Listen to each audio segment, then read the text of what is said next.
Hello po! Magandang araw po sa ating lahat.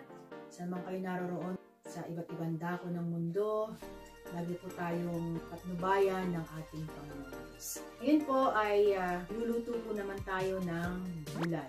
Mga ingredients po nito, bacon turkey, haluan natin ito ng bawang, sibuyas, kamatis. Ito po ay hinati-hati ko lang po, fried tofu, bean sprout, chives, magsati-hatiin mo lang po. Tapos ito po, pak choy. Lalagyan din po natin bandang huli ng itlog. Yung mga seasoning po, onion powder, or garlic powder, brown pepper, yung soya sauce, bagay sabor. Hindi na po natin patatagalin ito at magluluto na po tayo para makakain na po tayo. Simulan na po natin.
Salt, nor,